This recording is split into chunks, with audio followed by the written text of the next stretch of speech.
Welcome to this edition of the Rare Business podcast. With me today, I have Henry Stewart of Happy. Henry, welcome to our podcast this week. Hi there. Hi, now, Henry. Tell us a little bit about yourself, if you will. Introduce yourself to our readers and our listeners. Okay, I'm an entrepreneur. I set up Happy 20 years ago in my back room in Hackney, and it trains people in IT, making it fun and involving, and trains people to create happy workplaces. You you talk about Happy. Where did Happy start? Did Happy start with computers and then move into workplaces, or what? Where was the horse and where was the cart, as it were? Yeah, we started as Happy Computers. That was making learning about IT being involving and fun, because at the time a lot of IT training didn't seem that way. So our first 10 years and more was spent doing that.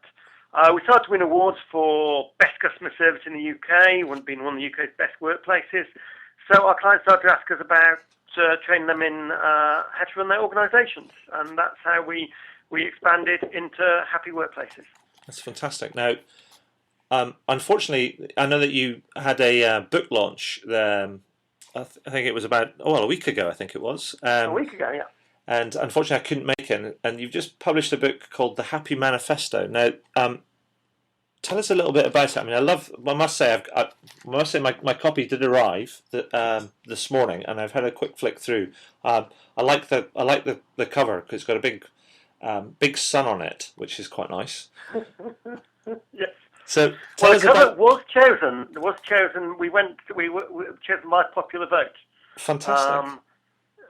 I went out to all the people who downloaded it from my website, which is about 600, and got them to vote on which cover they'd prefer, and that was the one that won. Fantastic. So you crowdsourced your cover. Crowdsourced the cover. We've also crowdsourced funding for the book, because the publishing costs have been entirely met by people advance buying in 20 at a time. Fantastic. That's tremendous. So, tell us a bit about the Happy Manifesto. This sounds like a bit of a start of it's almost like you want to change the world in a way. Of course we do. We want to change the way people work, so that everyone is aware that you can have happy workplaces where people are fulfilled, where they're trusted, they're given the freedom they need to do the job with the highest expectations, and we want to shift away from any remaining command and control or micromanagement to this more effective approach. Why do you think that happiness is so important? Happiness. Do you think happiness is related to sort of engagement? It's a big word that gets floated around quite a lot these days. Whether it's customer engagement or employee engagement. Do you see there's a real connection between happiness and engagement? Oh, absolutely. How engaged and motivated people are at work is crucial. We were recently involved in an opinion poll which asked people, do you go to work to be happy or just to pay the bills? Guess what percentage said they came to work just to pay the bills? Now, when I ask people, they generally say, 40%, 60%, something like that. The percentage that comes to work just to pay the bills is 2%, according to that opinion poll. Over 90% regard this very important or quite important, that they're happy. And it makes a difference. The point I start from is that people work best when they feel good about themselves. And when I ask people, they say, agree with that, the vast majority do. But the follow-up question, which is in the book, is if that statement is true, that people work best when they feel good about themselves, what then is the point of management? Right. Of course, by simple logic, the point of management should be to make people feel good about themselves. So let's forget all the highfalutin stuff and just get managers focused on making people happy. Excellent. So which is completely almost anathema to the very sort of scientific or command and control sort of approach of some traditional management techniques. I guess so. I have heard they ask to one or two companies that don't focus on making people happy, but I want to get to the point where they are the exception. I'm tongue in cheek there, but the old Taylorism, is obviously the opposite of this. I think it was in the Ford factory in the 30s, you could actually be sacked for laughing. Right. Our view is obviously the opposite of that.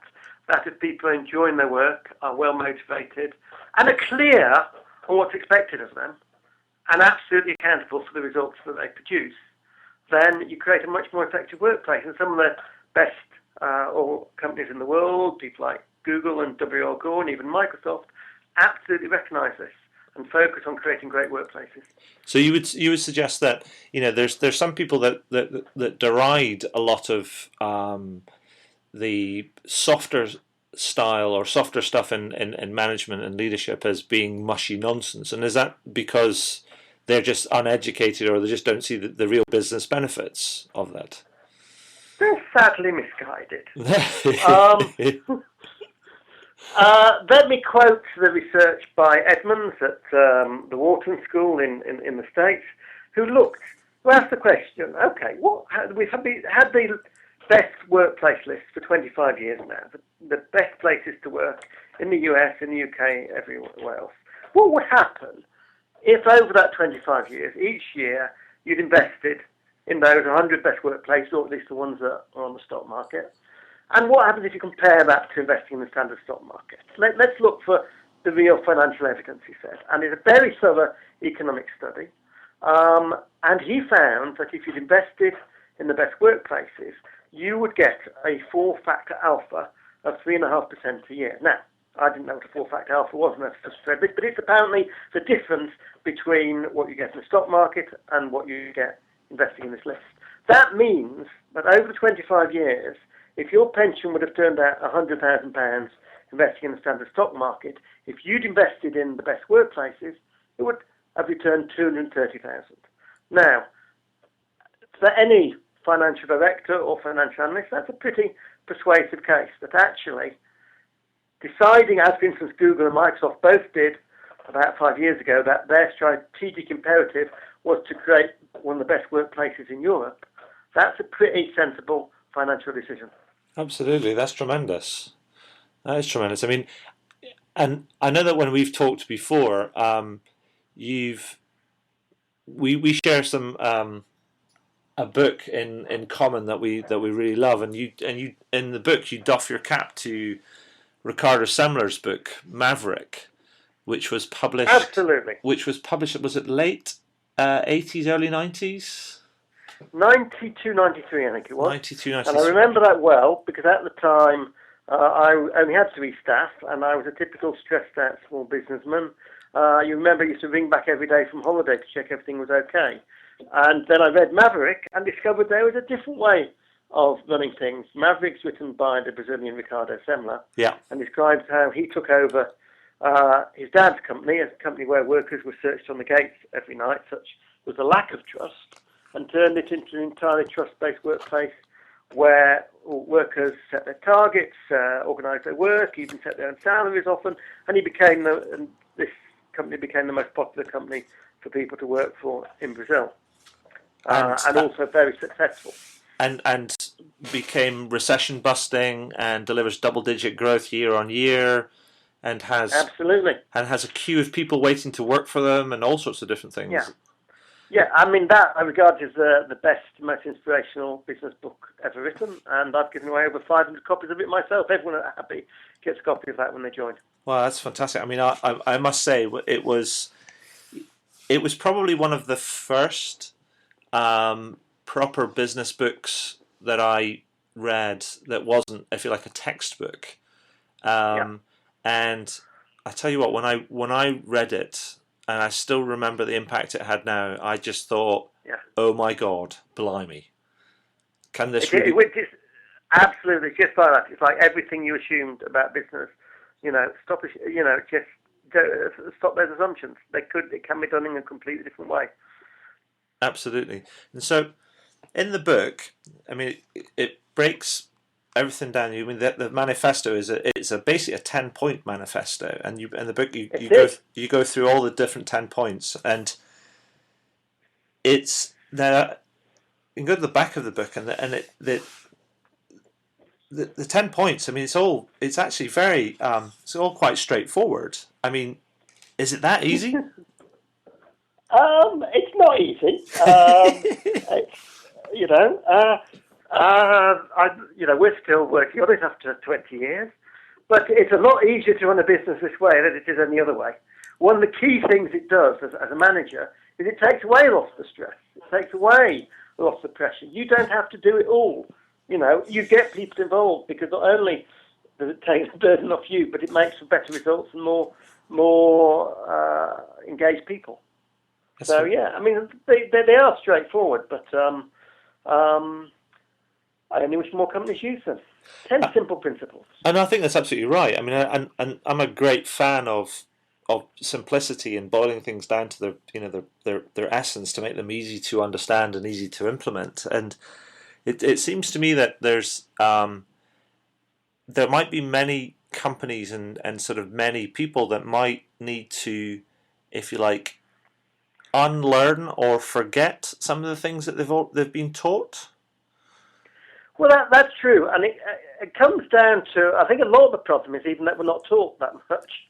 A lot of people become managers and kind of, it's like I worked for a company back in '87, which I think is mentioned in the book, where none of the people had any management training, and I always imagine the only example I had of management was from watching Dallas, which many of your listeners won't remember now, but was where managers shouted at each other a lot.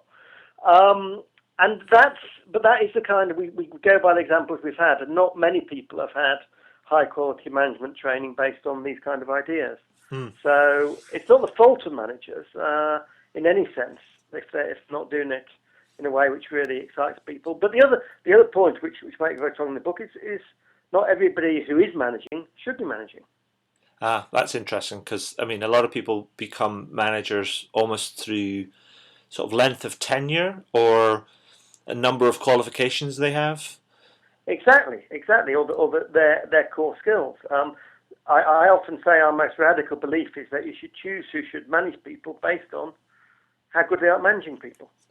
Right. And that is strangely rare in our businesses and organisations, but it's simple common sense. And I outline in the book how organisations are much more effective when they can find two promotion tracks.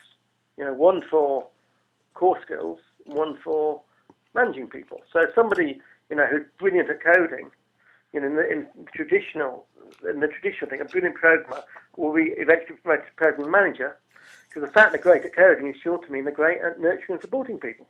Yes. Yeah. Yes. Well, that wouldn't happen, say, at Microsoft, where they understand the difference, and they would value that person and promote them, and reward them, and involve them in key decisions, but they wouldn't put them in charge of anyone unless they were good with people. Yes, absolutely. So, what actually happens if you truly implement the manifesto? I mean, what happens to your business in terms of productivity, growth, customer retention, all of that type of good hard business stuff? Our experience is it all improves because we've had the good fortune now to work with companies where the chief executive has come to us and said, "I love these ideas.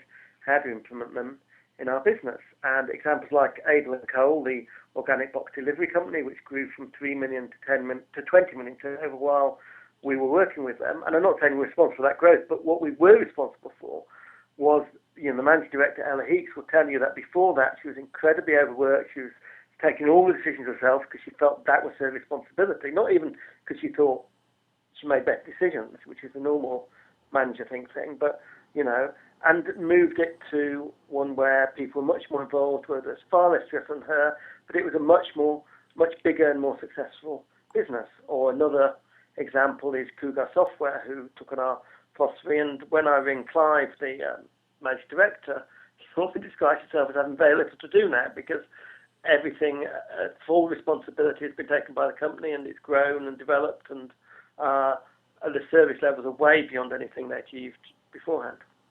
Right. I mean, and so in a way, I mean, it seems like that this type of approach, because it's all about people, and it's about how people are with each other, whether it's inside your business or, when you interact with your stakeholders or your customers, seems like if you've already got the people there, then it's going to be quite a cost-effective thing to implement, particularly in the straitened times that we find ourselves in.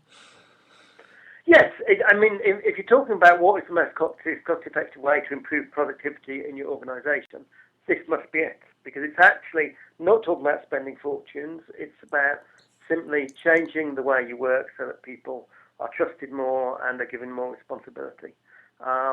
And, you know, the easiest bit is when you're running the organisation and can easily change everything. But I've got several people who, you know, we're in touch with who are in the middle of an organisation and are seeking to change it from the middle, and are seeing some real effects, some real positive effects. Yeah, so it doesn't necessarily need to be a whole company initiative. It could be a departmental initiative as well. Could be a departmental initiative. It could even be achieved by influencing your manager and their manager and getting them to adopt these kind of ideas, and just making clear, you know, you want the organisation to be more productive and more effective, and this seems to be a sensible way to do it. And does creating these type of organisation, does it have real impact on improved, say, service and also innovation as well?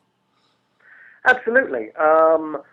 You know when you're talking to somebody on the phone from an organisation where people are treated badly, you can hear the stress and the tension in their voice. And you know, similarly, when you talk to an organisation where, you know, people are really well treated. And you know, I love ringing First Direct, you know, where I know people are well treated and where they have a real dedication to helping you. There's not enough of those kind of organisations. Certainly in terms of innovation, I mean, one of my favourite organisations is W.L. Gore, which is responsible for football for Gore-Tex, and they, like Happy, are an organisation where you can choose your own manager, for instance. Right. Where the person gets to choose who manages them, where people have huge control over the way they work. And Gore was rated the most innovative company in the entire United States a couple of years back. Because one question I often ask is, would you like your organisation to be more innovative? And of course, all the hands go up. Everyone says, yes, we would. And then I ask, do the levels of approval that you have in your organisation at the moment help you achieve that? And very, very few people say yes to that, because they know that the fact everything has to be approved and reapproved and goes through the manager and the manager's manager deadens innovation. Sure. Whereas the kind of idea I talk about in the book, pre-approval, where you prove the idea before they thought of it. Right. You set the framework and you approve them to do it without coming back to you, certainly creates far more innovation than the normal way of going through all these levels of approval. That's fascinating. I mean, so I've been watching a little bit listening to a little bit of the news today, and we're just about to. Well, they're just about to be announced that we're under sort of threat of, here in the UK at least, of edging back into into a recession in 2012. So, I mean, I would suggest from sort of reading sort of the book and listening to you talk is that actually one of the things, rather than being down in the mouth about all of that one of the things that we should do within our businesses is to actually strive to make them a more happy place, because actually that's probably our best recipe for success. It is. It'd be nice if the government adopted a few sensible policies to increase demand in the economy rather than slashing like mad and cutting 500,000 jobs. But within the situation that we've got, you know, working towards happier workplaces and more fulfilled organisations is A, going to make them better to be in, but B, stand a better chance of surviving and prospering in any recession that comes along. That's fantastic. Thank you for that. I mean, that's a really clear sort of message. So, Thank you, Henry. In the interest of sort of time, I mean, I know that you're a busy guy, but in this day and age, I mean, it seems that we're in an age where information and points of view and opinions and things are so abundant. How do you keep up with all of the stuff that's out there, or do you not? I mean, do you trust your own voice, and shut yourself off, or what do you do to keep up to date, or to, if you like, help you stimulate your own sort of thinking about this to keep yourself moving forward?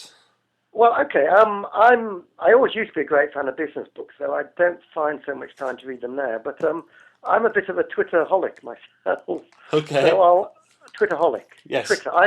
Uh, I'll open up my Twitter lists and I'll see, every day get a dozen links to really exciting articles and stuff that's going on out there.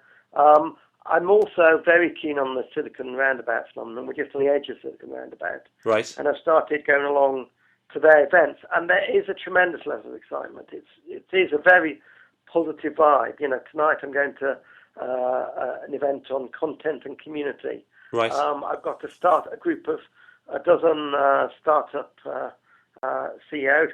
We just launched a new startup to help people find, organise and share the best free learning on the web. That's called LearnFizz, if anyone wants to try it out. Those are my main two things at the moment. Lots of networking and lots of tweeting. Fantastic.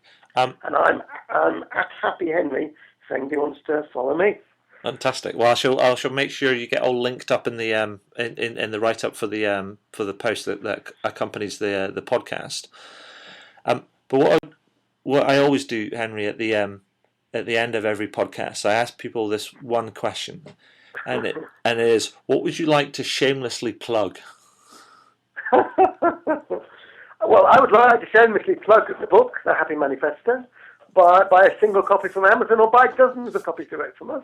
And I'd also like to shamelessly plug the new website, www.learnfizz.com, which is about finding, as I say, great free learning. If you want to learn something like, I don't know, how to give an appraisal or how to give a presentation, if you go to Google, it will actually normally come up with lots of people trying to sell you stuff. But the web is full of free learning, so we're creating a very exciting site to try and find and share that. And I'd encourage people to go and take a look at that. That's fantastic. Well, I'll get that. I'll get that link from you, and I'll also put links to Amazon, so where people can get hold of the book, and plus also your Twitter account and the Happy website as well. But okay, Henry, I congratulate you on your mission to make the world and business a happier place. I think it's a laudable objective, and if you ever need any help, then you can call on me. Absolutely, yes. Well, thank you for your time today, and thank you for sharing some thoughts with us.